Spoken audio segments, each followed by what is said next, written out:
Hey guys, and welcome back to the channel where we do talk all things true crime. If that is something that you're into and you would like to join our group, we would love to have you. So go ahead and subscribe to the channel, hit the like button if you do appreciate today's case coverage. I wanted to get this video out to you guys. I was getting ready for the live for this evening, and I wanted to go back in time and go back to our previous live streams that we were doing. We were going over the Idaho 4 case. We were talking in depth about a new series of videos that have come out that have dropped on Fox Nation. And we did go over the first documentary that came out. So this is going to be the second documentary. This one's called Digital Shadows, BryanKohberger's Online Secrets. And basically, they're going to discover, the online world of suspected murderer, BryanKohberger. There's going to be a team of like a panel of experts that are going to come on, Mark Furman being one of them. So trigger warning if you don't like Mark Furman. And they're going to go through his social media, the Reddit post, and this research study that he had done. So without further ado, let me go ahead and pull this up for you guys, and I'll let you guys get to watch it. I'm not going to interrupt this. That's why we play them like this on the channel for you. So without further ado, hope you enjoy. Let me know what you guys think in the comments below, and I will see you guys at the end.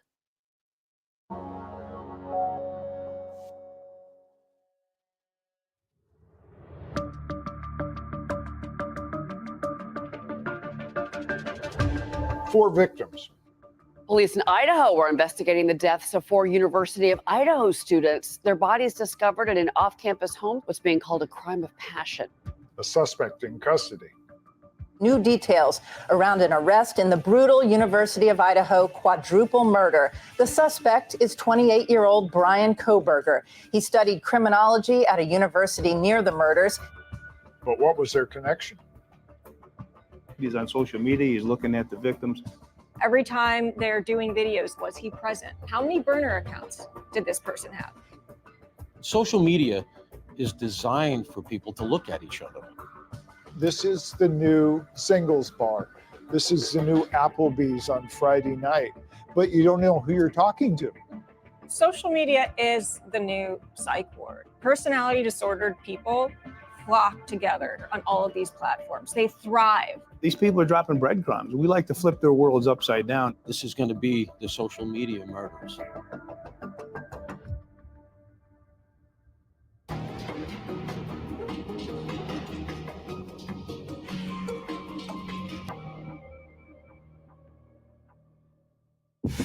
For criminals, the digital world offers anonymity and a space for dark ideas to flourish.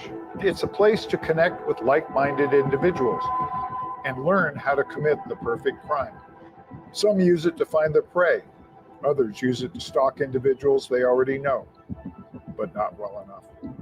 In this special, we're going to investigate suspected murderer BryanKohberger and the online connections he developed with the four victims: Kaylee Gonsalves, Maddie Mogan, Ethan Chapin, and Xana Kernodle. We'll offer insight into his social media accounts, cryptic Reddit posts, an alleged research survey, and discuss the impact they'll have during the trial. We'll also explore how much of a role technology has on violent crime. Is it a tool to help criminals or a means for them to get caught?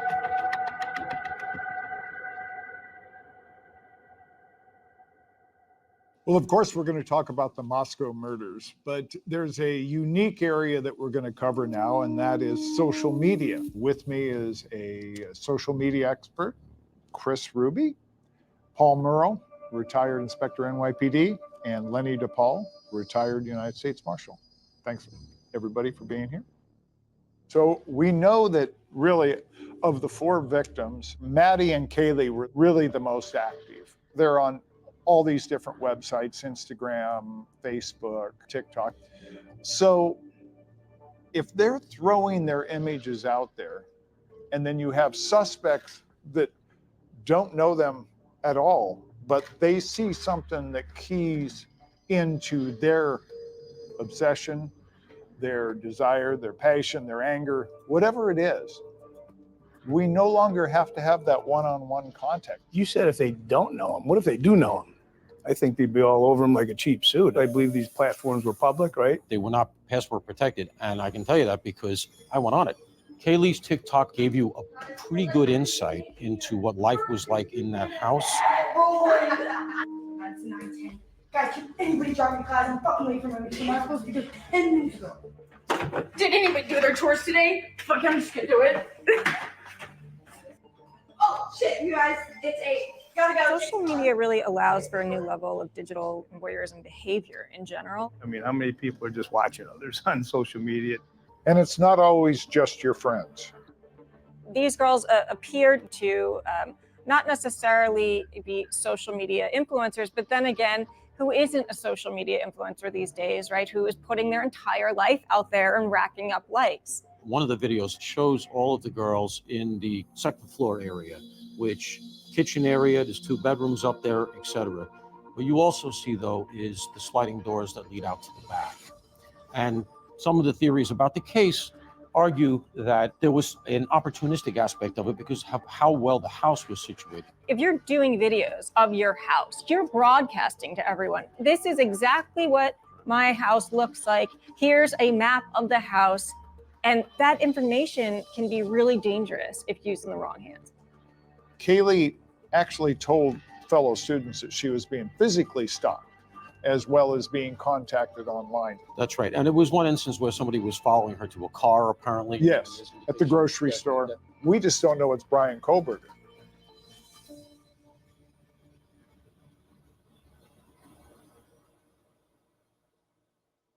A classmate of Kohberger at Washington State describes him as, quote, confident and outgoing, but super awkward and always trying to fit in and show others how much he knew about criminology. Does it surprise any of you that there's been not one female that has said she's had a relationship with BryanKohberger? So where does that fit into the social media? I think that people who are rejected in the real world dominate and win on social media. There's a crossover with online predatory behavior, with online trolling, and I think that they take out their anger and rage on new victims. Well, they described BryanKohberger as an incel. All of a sudden, the word incel now became a violent person, but that's not the definition. It's just somebody that they are basically celibate. Not having a relationship with a human being. They may have relationships with technology. What do you think Kohberger is seeing when he's online? Now, let's just try to be him for a minute. He jumps in with 2 feet. He's on social media. He's looking at the victims. As the investigation moves forward, there is also a new report that Kohberger repeatedly sent direct messages or DMs to one of the female victims through Instagram 2 weeks before the murders that appeared not to have been opened, according to People magazine. Social media by its nature is look at me, right? If he even communicated with them, it comes down to what you're going to characterize as stalking. I would love to see if he watched their Instagram stories. Do we know that? Well, I think the police know, but I think that they're not saying. Well, we need to see a clear pattern of evidence that it was unwanted contact, right? And so one of the things I saw in this case, at least with Instagram, is that apparently the messages went to an other folder, so they were possibly never seen or read. But I would like to know if at any point there was a communication where someone said, stop contacting me. There's indications Kaylee's father, Steve, had some knowledge of that, but they shut him down and they didn't want him to talk. One of the hallmarks of social media is gaining access to someone else's life. But just how much can you learn from the pictures and videos? Does somebody like Kohberger, do they actually think they know the people? Yes, 100%. This is their entire life, especially if they're not social, if they're not having dates. Their entire world is online. A lot of times they're not really leaving the house other than to maybe get groceries or to go to school or to work. All of their social interaction is on social media. And that's where they derive power from. But sometimes the line between online and the real world begins to blur. In the weeks before the attack, Kohberger's cell phone pinged near the house 12 times. According to the reports, he came so close he was even able to connect to the victim's Wi-Fi. So he knows from looking at the house and in the TikTok video that, okay, there are sliding glass doors that allow access to that house. And if he goes and looks at that house, he's going to see, wow, I can watch them from this little bit of a rise. TikTok only helped him get to that point. That's how he makes entry. Yeah, no, it's a good point. Yeah. Do you think that those 12 times that he's actually at King Road, do you think that he is engaged in their social communication at that moment while he's watching them? Would that be a thrill for somebody like this? Define thrill. What do you mean by Well, I think everything is an escalation. You don't go from, I can't get a date, to murdering 4 people. So there's got to be an arc. So the thrill would be some communication or contact. That's what I'm not seeing. Or rejection? I believe that he would have needed something to have triggered him, where he got angry and was filled with rage. We know that he went into the restaurant where Maddie and Xana worked on at least one occasion. I have not seen anyone say that they knew he existed. Well, you don't need to see him talking to you. It's them talking to each other. Hey, what about this nut that showed up at the restaurant tonight? If there was some sort of conversation, she wants tips, she's going to be nice, right? The girls had other men around them in their lives. So in his eyes, every man existed except for him. And I think that could fill someone with complete rage. So you don't think he had an ongoing social media conversation with them? He could have, but have we seen that? The stuff that you're talking about wouldn't necessarily be visible to us right now. With the ongoing gag order in the case, investigators have not responded for comment.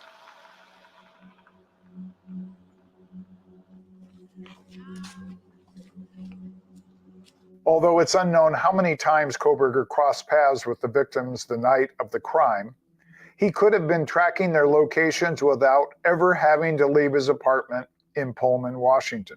So, Chris, there's a thing called geotagging. Can you explain this, and how would this benefit a stalker or a suspect?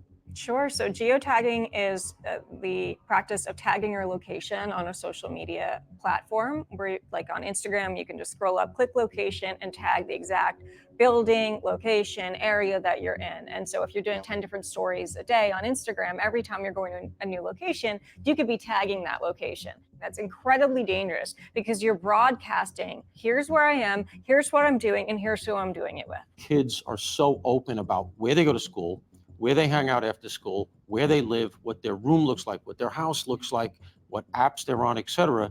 And if you did have malign intent, you've got the keys to the kingdom. Engaging at all and letting anybody know anything about your house, your habits, your conduct, your work, your schedule is just an opening to be stalked, burglarized, raped, or murdered.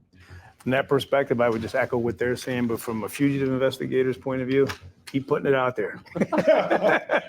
What has Kohberger shared about his own life online? What sites does he frequent? What types of accounts does he follow? What's his behavioral aspect on social media? How's he talking to people? What's he saying, right? What Victims. time, too? Times are important. Is he up at 4 in the morning on social media sites? And then there are the other apps that the prosecutors have dropped legal process on that they must have some indication he was active on. Tinder, Twitter, Dropbox, Yik Yak, Reddit, Facebook, TikTok. An interesting one to me is this Strava one. Strava is an exercise app. Strava also has a GPS element to it. During the afternoon of November 13th, 2022, just hours after the murders, Kohberger drove 84 miles to Johnson, Idaho, which butts up against the Nez Perce National Forest. Cell phone towers can place a user in general vicinity, but they can't pinpoint a specific location. Some of those zones are 20 miles square, but a GPS can be a meter. Could the GPS coordinates from Strava give authorities more insight into the exact locations he visited? Johnson, Idaho is a reservoir area. There's quarries up there. That means water. We don't have the knife. We don't have the bloody clothing. He didn't even have a shower curtain in the Washington apartment. There's a lot of evidence missing that would have to be there.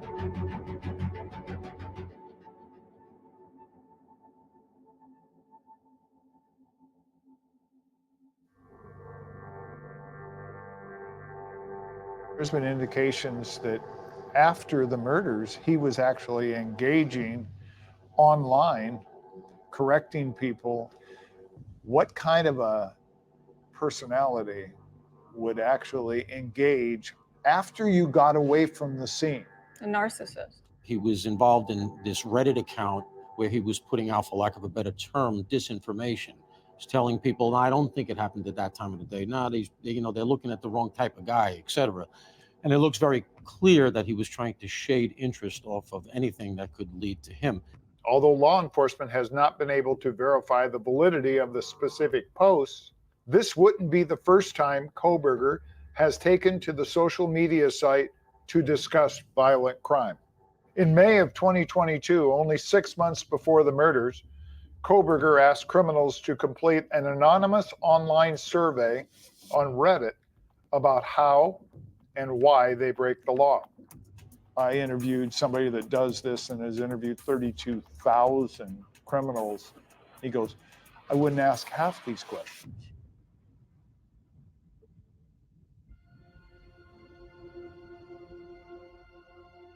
What was it about this crime survey that just stood out to you that this is odd, it doesn't fit? Right away, the thing that stands out to me was the timing. This was released apparently in May of 2022, and then the person graduates in June. It was just a flashing red flag there. Kohberger's approach for gathering data also raised eyebrows. If you think about the research process, usually has to go through an ethics review board, and that can take weeks, sometimes months. And survey online is a methodology that we use, but it's not one of those that you're going to post and then 100 people are going to come and answer the day after, right? It's a slow process. Somewhere in the June area, he is reportedly buying a K-bar knife online. And now he has this survey that's active. Is it your opinion that this survey is more personal and or entertainment than it is useful schoolwork? It does look like it was posted through pretty bona fide software that we use for survey methodology. It has the institutional logo on it. It looks very official, but I would say that's my opinion that it wasn't used for his master's research. There's a few questions that kind of jump out at me. You're doing a survey to talk to convicted criminals or people that got away with a crime, but he's saying things that have to do with the planning and execution of the crime, which to me are a little odd. When did you first make contact? When did you see them? How did you get inside? It speaks of somebody almost trying to have somebody either educate them or excite him. I was curious as well about those questions, and just for the sake of scientific inquiry, I tried to imagine, is there any scenario in which I would be asking those questions? And I couldn't really come up with a reason. Kohberger is actually fantasizing about the crime he commits. He wants to be reinforced that these people are out there that haven't been caught doing his survey, and reinforce that I can commit this crime and then I will not be caught. And the thing about fantasy is not something that just comes out of nowhere, right? It's something that usually lives in the person's mind for a long time, and it takes different shapes and forms. When you're talking about personality traits, it's not something that you just see a shift when you're 28.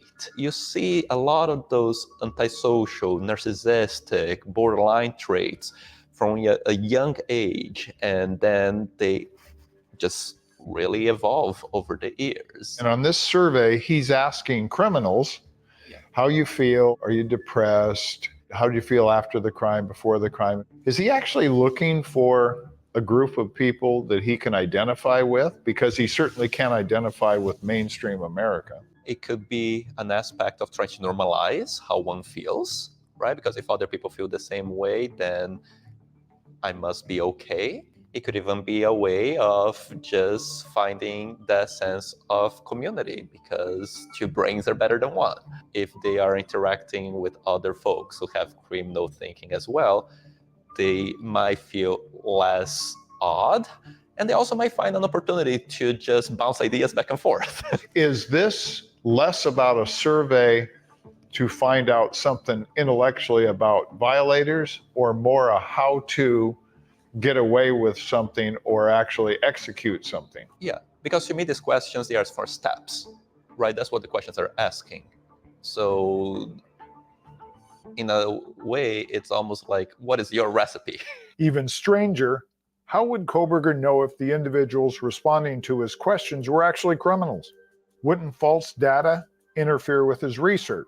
This is posted on social media. Who knows who's answering this, right? So in terms of rigor in research, is this really where I want to go to tap into the information? You could get somebody that's 14 years old that's got a lot of good ideas because they've read and watched way too much TV, and so they throw an idea out. He might just be looking for great ideas that he can include in his plan that maybe he forgot or he didn't think of. Is it something that it was a precursor to refine a plan? Was it something that served perhaps the idea of getting validation or connecting with others who think alike? Or maybe it's all of the above. How did you get in? How did you find the victim? Did you go in a window? Did you go through a locked door? Did you use a pass key? If that's only a criminology study, that would make sense to me if it stops there. But you're asking, how are people feeling? What were people thinking about when they decided to target? You're screening for depression. You're screening for mental illness. You're screening for personality traits. That is not something that we would normally do. And most likely, not something an ethics board would even sign off on. I don't think my ethics board would approve the survey because it doesn't have much clarity. And usually an ethics board, they'll be pretty picky about every single question. They want to see how that is reverting or coming back to the original intent of the study. You've been highly informative about this whole survey, and asking you this may be unfair, but do you think that Kohberger will testify on his own behalf in this case? I anticipate that yes. Can somebody with his mental defect, because anybody that would commit a crime like this has a mental defect, can get up on the stand and effectively defend himself and convince a jury that he is, one, not crazy, and two, not the killer? I don't necessarily think that someone to commit this type of crime needs to be mentally ill. I think it's important for us to separate mental illness from sadism and psychopathy. It's easier for us to cope in day-to-day society with the notion that only quote-unquote crazy or mentally ill people can do this, when it could be your coworker or your classmate. They're just waiting out to act what they've always felt. Those who are the true, pure psychopath, there's no treating it.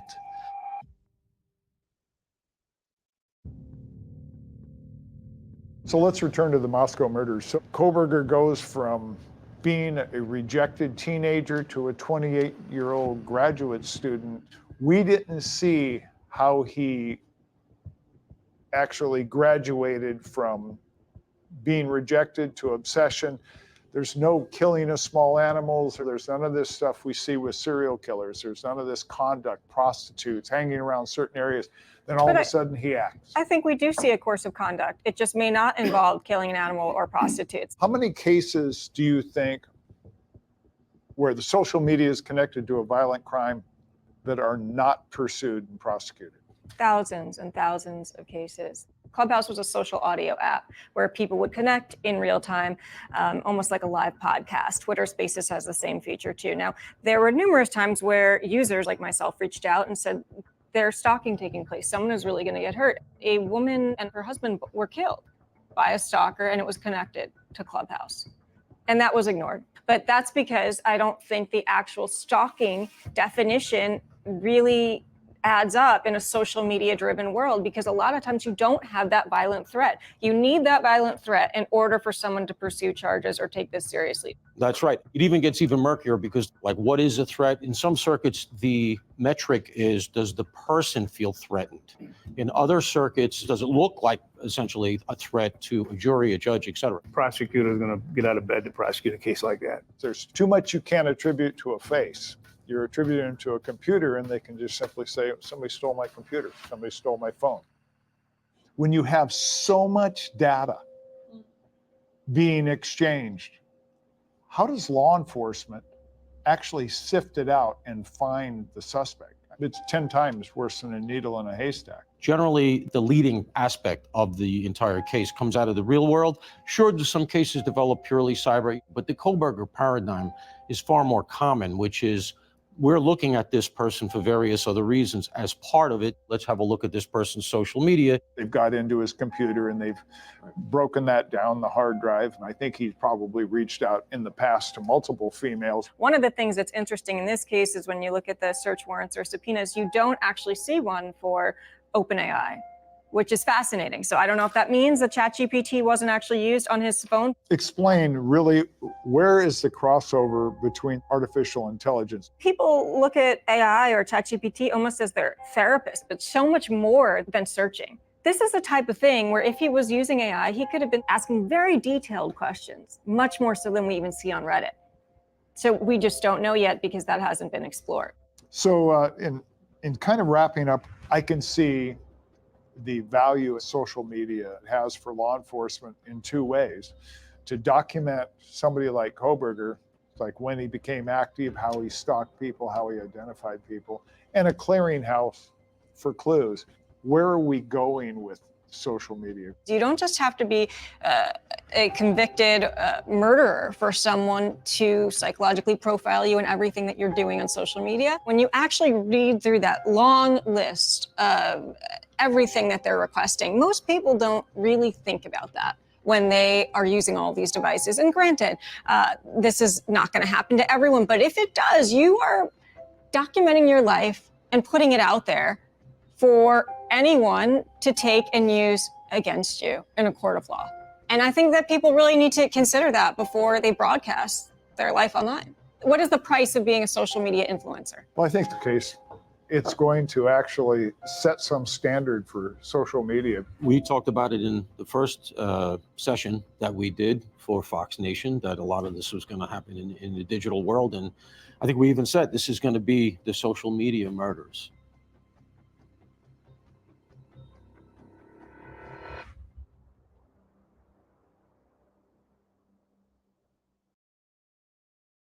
Okay, so that was the end of the episode there. I wanted to get this out to you guys because we have went over this. It's been a little while. So I wanted to get it out because tonight, which will be tomorrow, or actually it'll be tonight, I'm going to put out a video. We're going to do a live, but this video won't be out until tomorrow. So if you guys don't mind going ahead, just take a second, hit the like button, subscribe to the channel. We do talk true crime daily here. So if that's something that you're into, make sure you subscribe. I will see you guys all very soon on tonight's live or tomorrow on the live. Thank you guys so much for spending a little bit of your day with me, and I'll see you guys later. Bye, guys.